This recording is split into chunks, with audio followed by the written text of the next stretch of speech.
vous avez parlé du titre de projet commun qui doit produire un espace de solidarité. Alors, ce que j'aimerais savoir, c'est dans ce cadre-là, au niveau économique, comment on peut penser la solidarité et la dynamisation économique de Choisy-le-Roi, étant donné que on voit qu'au niveau fiscal, la CVAE ou la CFE, bref, la fiscalité des entreprises va revenir à un nouvel échelon, à savoir la communauté d'agglomération. Donc moi je m'interroge en tant que citoyen pour savoir est-ce que Choisy-le-Roi va au final s'appauvrir. Voilà. C'est un espace de solidarité, certes, mais concrètement, quel va être le changement pour Choisy-le-Roi au niveau économique? Merci. Je veux bien répondre à cette question qui est très importante. Très importante. Nous ne partons pas avec la perspective de la diminution de l'économie, on part dans le sens inverse. Dans le sens inverse. Pourquoi faisons-nous une telle agglomération? Pas pour le plaisir pour un plaisir de se retrouver ensemble dans des villes qui se rassemblent. Notre volonté est une volonté de développement général du territoire. Et les uns sont liés aux autres, de plus en plus. C'est ainsi, par exemple, pour ne prendre qu'un seul exemple de bataille sur le développement économique, nous avons à affirmer d'abord des choses qui, pour le maintien même du potentiel économique existant. J'ai en vue, en disant ça, Sanofi-Aventis. Sanofi-Aventis, et des deux côtés, est aussi du côté d'Alfortville, de Choisy, de Vitry et d'Alfortville. La question qui est posée à Sanofi-Aventis, oui ou non, va-t-il rester et se développer? Parce que les gens qui travaillent avec nous, il y a vite Choisy, beaucoup travaillent à Sanofi-Aventis. C'est une question sur laquelle il faudra se battre. Deuxième aspect des éléments. Nous travaillons ensemble depuis des années, comme l'a dit Didier Guillaume et ensuite Christian Biotte, sur un développement de tout notre territoire. De tout notre territoire. Tout le territoire sur les questions de l'emploi, en affirmant les questions de l'emploi. Par exemple, aujourd'hui, nous sommes engagés avec nos trois villes et d'autres, mais surtout avec les trois villes, sur le développement d'un pôle de l'eau. De quoi nous parlons? Nous partons de l'idée qu'il y a sur ce territoire, d'abord la Seine, ensuite qu'il y a toute une série d'éléments porteurs sur ces questions de l'eau, l'usine du syndicat des eaux d'Île-de-France, les problèmes qui sont liés à Vitry sur les questions de l'eau, et les problèmes à Ivry, avec Aquafutura, qui est un élément très important du développement de l'eau. Donc cette liaison est une liaison importante. Troisième donnée, et ça joue sur Choisy, évidemment, parce que qui dit ce pôle de l'eau dit premièrement travaille sur la formation, sur l'arrivée d'entreprises nouvelles, et c'est déjà le cas à Choisy, puisque nous avons déjà accueilli Artelia. Artelia, à la place quand vous sortez d'ici, pour les anciens, c'était le lieu de EDF, etc. Et Artelia vient avec 500 emplois pour travailler justement non seulement sur les questions de l'eau, mais sur les questions du transport et de l'énergie. Appauvrissement, au contraire. Ensuite, il y a d'autres éléments sur ce travail-là, qui est un travail très important, sur lequel nous sommes très en pointe dans la bataille que nous avons. Donc voilà le développement économique. Il y a d'autres structures, bien évidemment, tout ce qui va accompagner les PME, etc., et le développement. Nous avons besoin de nous concerter ensemble. Et puis nous avons des territoires sur lesquels nous avons à faire venir des entreprises importantes. Par exemple, si je prends le Lugo chez nous, vous savez bien que le Lugo, aujourd'hui, deux grandes entreprises ont disparu. Ils sont le Zénith, Caders et Gravelot. Et bien là-dessus, en corrélation avec les grandes ardoines, on vous a montré tout à l'heure un splendide truc qui s'appelle on voit les gens à l'intérieur d'un grand centre, etc. À travers le Grand Paris, et bien les grandes ardoines vont nous permettre justement de rapprocher le travail d'une zone de transport extrêmement importante. Donc c'est vraiment dans cet élément-là que nous travaillons. Et la base même, je dirais, de l'agglo, c'est surtout cette question de l'économie et du développement économique. Voilà, c'est surtout ça. Et nous pouvons le faire parce que nous sommes dans un territoire qui se complète. Voilà, je rajoute autre chose. Quand vous regardez les intercommunalités existantes, vous voyez, nous avons les projets. Ivry-Confluence est à la fois zone de logement, zone d'emploi et zone de développement économique. Les Grandes Ardoines, qui font partie du Grand Paris, et le développement des Grandes Ardoines, avec la gare, la future gare, etc., et les zones économiques, et nous, le Lugo et le quartier du port. Donc vous voyez, et d'autres d'ailleurs qui pourront se développer. Donc en mettant nos forces au commun, on fait valoir l'ensemble de ces projets dans une zone qui existe maintenant. C'est justement l'inverse pas l'inverse de votre question, mais la réponse positive à votre question. Alors il y a bien d'autres choses sur lesquelles il faudra travailler, bien évidemment, mais qui seront petit à petit rendues publiques, qui sont rendues publiques. Nous avons besoin que cette vallée de la Seine travaille. Il y a la question des ports aussi qui est posée, etc. Donc voilà à peu près les choses pour répondre à votre question. Voilà, c'est du boulot, hein. Je ne conviens pas. C'est pour ça que c'est un peu compliqué à expliquer en si peu de temps. Spécial. Vous avez parlé du pôle eau. Vous n'avez pas parlé de ce sujet précisément, de l'occasion de pouvoir sortir du syndicat CEDIF pour avoir enfin une gestion.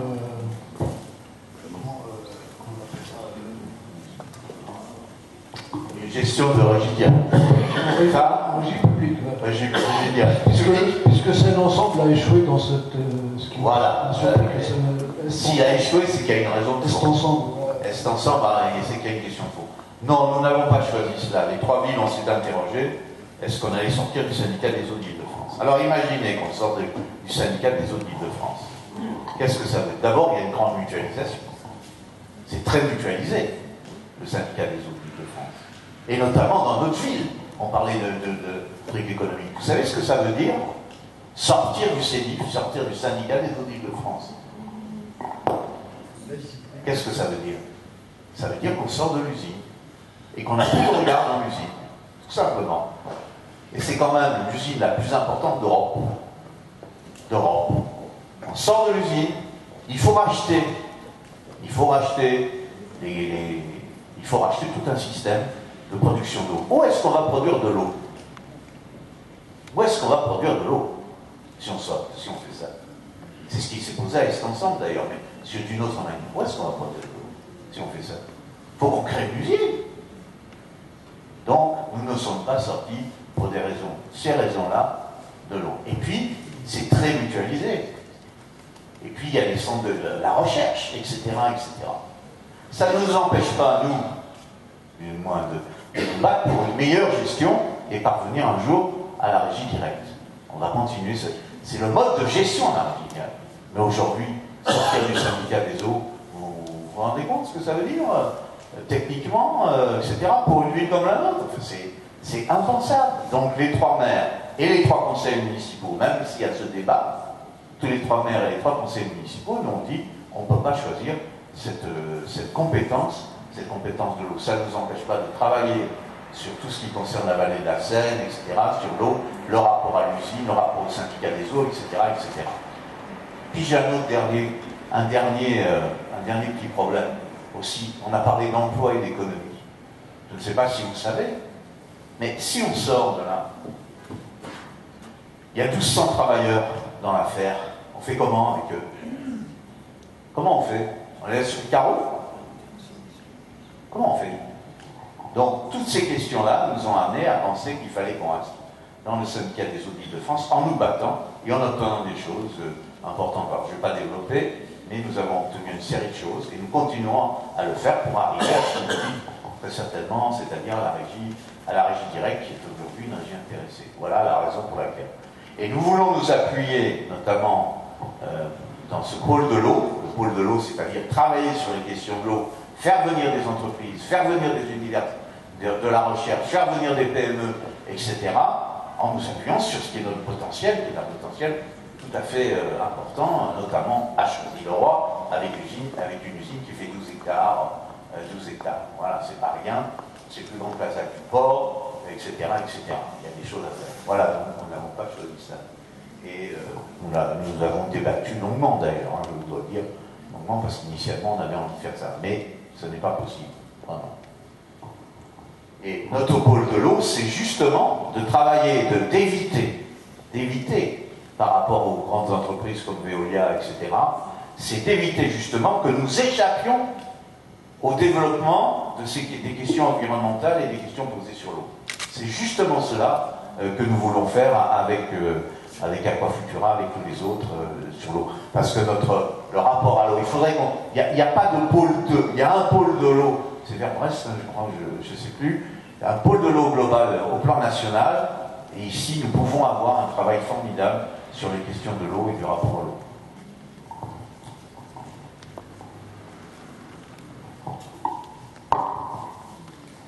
Bonsoir, Ali Delouali, Europe Écologie Les Verts choisi.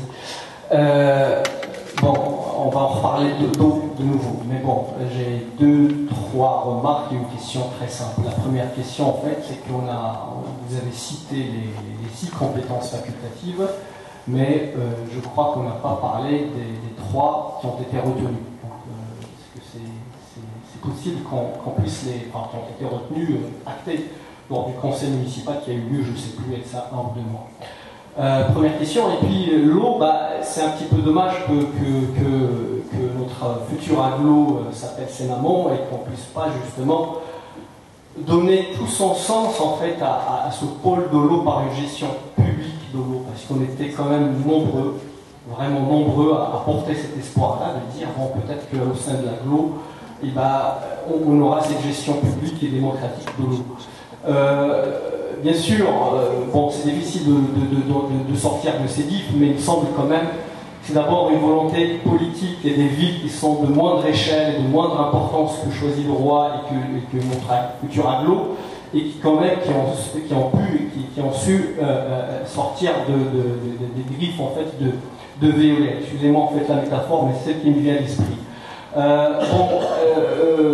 Deuxième chose, on parlait d'Est Ensemble, je connais un petit peu puisque j'y travaille. Bon, l'Est Ensemble formule, c'est pas qu'ils y arrivent pas encore, mais au moins ils ont formulé dans leur projet de territoire la volonté, le projet en fait justement de travailler sur une gestion publique de l'eau. Bon, depuis il y a eu des hauts débats, je crois qu'ils étaient justement au tribunal avant-hier administratif par rapport à cette question-là. Bon, voilà pour l'eau. Troisième question, pour être bref, on parle de 70 000 emplois qui sont escomptés par rapport à cet aglo. Tant mieux, bienvenue.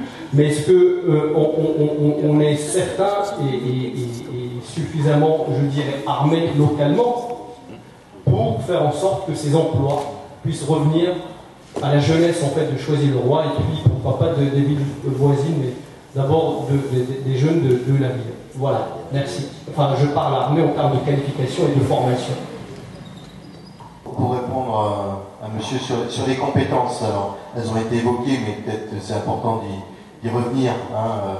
Donc, sur les compétences optionnelles, donc, il y a les 3 qui ont été déterminées et votées en conseil municipal. Il y a la création ou l'aménagement et l'entretien des voiries d'intérêt communautaire, avec aussi la création, l'aménagement et gestion des parcs de stationnement d'intérêt communautaire. Alors, le terme intérêt communautaire, vous allez l'entendre beaucoup dans cette phase aussi de construction, parce que c'est le périmètre qu'on doit délimiter et réfléchir ensemble, qu'est-ce qui est d'intérêt communautaire.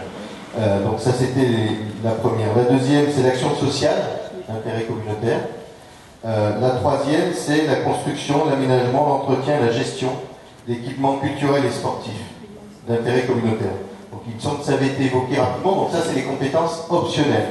Après, donc je ne reviens pas sur les obligatoires, mais il y a les facultatifs, et sur les facultatifs, c'est là, et M. le maire l'a évoqué, il y a la question de la mise en valeur des berges de Seine, qui unifie aussi le territoire. Il y a les questions relatives à la santé. Et puis, enfin, la troisième, c'est la réflexion sur une stratégie communautaire de préservation de l'environnement et de la mise en œuvre des principes de développement durable. Voilà, c'est les trois facultatifs que l'on a retenus. Alors, bien évidemment, après, c'est des grandes thématiques. Et toute la question, à la fois de la réflexion avec les services, avec les 3 villes et avec la population, ça va être de définir qu'est-ce qu'on met après dans ces compétences. Si vous permettez, les 70 000 emplois, ce sont des 70 000 emplois existants. Attention. Mais ce que je voudrais vous montrer plus exactement, parce que je crois que pour bien comprendre, alors là il faut m'aider un peu avec, il faut m'aider un petit peu là. Il faut m'aider un tout petit peu. C'est l'avenir du territoire qui nous a amené à faire ça. Quel est l'avenir du territoire? Parce que là on discute de caractéristiques importantes, mais ce n'est pas une caractéristique essentielle. L'avenir du territoire, il y a 3 villes là. Vous voyez, c'est 3 villes. Dans ces 3 villes, il y a maintenant des problèmes importants. Prenons le problème de Choisy. Le problème de Choisy, c'est ce qu'on a dit sur l'emploi, mais c'est le problème du logement. Et du logement qui dit équipement public. Or aujourd'hui, si je parle d'équipement public à Choisy, tout le monde va penser école. Nous ne pouvons plus construire du logement si on ne construit pas des écoles accompagnées d'emplois. Nous ne pouvons plus. Et dans ce département, et dans ce territoire, comment on va faire si on ne peut plus construire d'école alors que la population arrive, continue à arriver, et qu'il faut revitaliser ce qu'on appelle le Lugo. Alors le Lugo, vous savez où c'est, au nord de la ville. Comment on fait? Eh bien, le seul moyen que nous avons, c'est de travailler avec Vitry. C'est-à-dire de se partager. Et d'ailleurs, ça commence, puisque les enfants du quartier du Lugo, pour aller vite, vont dès l'année prochaine aller au collège Jules Vallès. 7-8. À Hénor, et ça commence. À Vitry. Jules Vallès, Vitry. Si il y a Chambon, Jules Vallès, Vitry. Les Ardoines arrivent. Les grandes Ardoines arrivent. Qu'est-ce que c'est que les grandes Ardoines? C'est les grands Paris. C'est 8000. C'est une proposition de 8500 logements sur 2 zones d'aménagement concerté. Vous voyez ce qui nous arrive sur cette, dans les 10 ans qui viennent sur 2025. Voilà. Qu'est-ce qui nous arrive là? Comment on va lier les choses? Et donc, il faut qu'on prenne ça en main. Je vais assez vite. J'ai parlé de Sanofi Aventis, comment on préserve, etc. Comment on fait vivre les gens? Vous voyez? C'est ça qui est important de bien voir.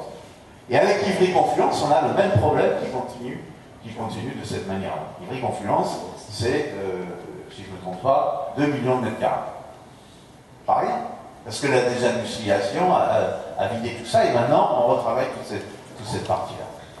Donc c'est ça la base même qui nous a poussé à faire l'intercommunalité. J'insiste beaucoup personnellement là-dessus.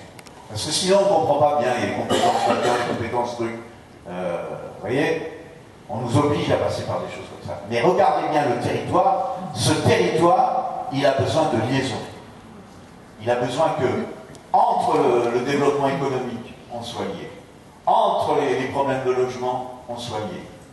On n'est pas que du logement à choisir, ce que disait monsieur tout à l'heure, enfin ce que je pouvais comprendre indirectement, et d'entreprises ailleurs. Vous voyez, il y a une harmonisation à faire dans cette zone-là. Sinon, on ne va pas y arriver. Et c'est ça la base même de notre intercommunalité. En tirant tous les potentiels possibles de nos villes, parce qu'il y a des potentiels très importants en matière économique, en matière sociale, et en donnant plus aux hommes et aux femmes de ce pays, de ce territoire. Qu'est-ce que c'est le plus? Notamment, et sur lequel j'insiste moi, quand vous regardez bien, quand le diagnostic, il faudrait le donner, c'est ce qui intéresse. On a un grand problème de formation dans notre territoire. Un très très grand problème de formation. Quand vous regardez bien, c'est une formation qui est une formation basse. Et quand vous avez une formation basse, entre guillemets, basse relativement, mais basse quand même, ou de faible niveau, où est-ce que les gens vont? Et ils ont besoin d'emploi, etc. D'où la grande bataille que nous avons décidé de mener très vite d'ailleurs, les 3 mai ensemble. Mais en s'appuyant sur le potentiel existant. Et nous avons de grands avantages, c'est tout ce qui concerne le transport, ici avec la création du tramway à venir, la création ce qu'on appelle le TZ en bord de Seine, etc., etc. voyez, c'est ça la base même. La base même de notre volonté de nous rassembler. Parce qu'on aurait pu rester très comme on était, salamment développement, proposer des choses, etc., etc. Non, non, maintenant il faut une liaison entre nous, une véritable liaison entre nous, qui nous permette à la fois de nous enrichir et de développer tout le tissu économique de cette partie de notre département. C'est la raison de fond de l'intercommunalité. C'est pas la recherche, je sais pas de quoi, en réalité. C'est ça la raison de fond. C'est la raison d'un développement harmonieux en liant les villes les unes aux autres. On ne peut plus faire autrement aujourd'hui. On ne peut plus vivre enfermé dans sa ville. Il faut arriver à exposer, je dirais, sérieusement. C'est ça la base. Hein. Je me suis levé un peu, mais je crois que c'était un peu ça que je voulais montrer, hein, pour que le débat soit bien autour des questions de fond. Je viens de l'Essonne, je suis un nouveau choisien, et quand on regarde cette carte, ça paraît aussi une évidence.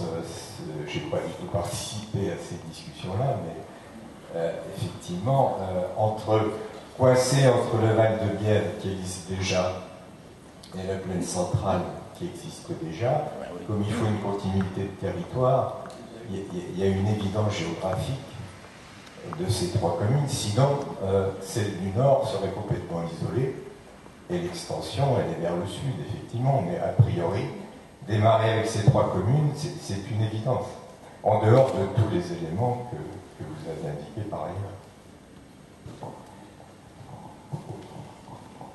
Alors, on est au début du processus, hein, faut bien voir. Hein, Monsieur Biot vous a donné les éléments du processus, et je crois qu'il faut qu'on insiste beaucoup sur l'idée que dans nos comités de quartier, c'est une des raisons de la création de nos comités de quartier, il faut qu'on donne tous les éléments nécessaires, que dans nos comités de quartier, ils voient bien ce que ça veut dire pour leur propre quartier, surtout dans une ville comme la nôtre, où on voit bien qu'il faut développer le Lugo, qu'il faut développer voir le rapport avec Chantraine et compagnie de ce point de vue-là, qu'il faut développer la partie sud, qui est quand même dans un état un peu, ce que j'appelle la partie sud, vous voyez, c'est l'ancienne Prestige, c'est la fonderie fine, etc., pour voir un peu comment il travaille. C'est là qu'on dit que le rapport avec Orly doit se poursuivre.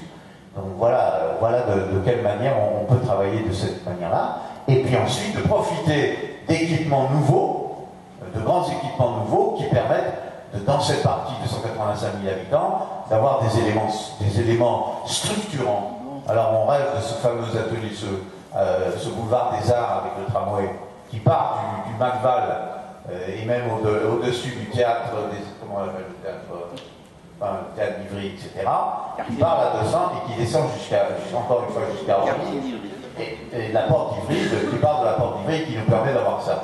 Et en matière parle sportive, hein, je parle sous contrôle de la salle, en matière sportive, il est évident qu'aujourd'hui, compte tenu des rapports qui existent entre des clubs et des grands clubs, il faut qu'on arrive à travailler autour de grandes unités sportives, hein, d'équipements sportifs, etc. Et on ne peut le faire que si on équilibre bien le rapport logement, emploi, etc. Et équipement, et vraiment équipement. Et puis cette priorité qui nous frappe tous les trois, enfin qui a frappé les trois maires, mais pas seulement, cette priorité sur la formation. Quand vous pensez que sur 185 000 habitants, vous avez insuffisamment de lycées, il manque un lycée dans le général, et que vous n'avez pas grand-chose, on commence à avoir un petit bout d'université sur Ivry, vous n'avez pas de formation supérieure ici. La formation supérieure, elle est à Créteil. Or aujourd'hui, tout le monde sait qu'on a besoin de travailler ces questions-là, en rapport avec la chimie, en rapport avec... vous savez, on a Charlefoy là-dedans, j'ai oublié là-dedans. Charlefoy, le rapport à Charlefoy, la gérontologie. Alors, Cécile Mordet, je suis choisienne depuis 4 ans, 3 ans. Et moi, ce serait une question sur les entreprises, l'implantation d'entreprises.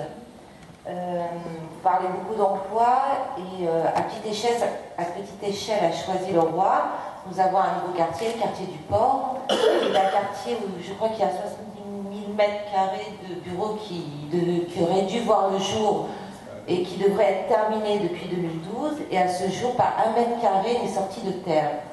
Donc, comment vous allez faire venir, déjà sur 70 70 000 mètres carrés, vous avez du mal à faire venir des entreprises. À petite échelle, donc à grande échelle, je m'interroge. Je suis dubitative. Ben, vous avez raison d'être dubitatif, parce que c'est tout le sens de la bataille qu'on a amenée. Si on ne mène pas cette bataille-là, que deviennent nos territoires? Alors, concernant les bureaux de la ZAC du port, c'est extrêmement compliqué et difficile, puisque vous savez que 30 000 mètres carrés ont été achetés par ICAD, qui devait faire venir, je ne vais pas recommencer ce que j'explique à chaque fois, faire venir des grands comptes, ce qu'on appelle Nexity, etc., et qui ne sont pas venus pour la raison de crise que l'on sait.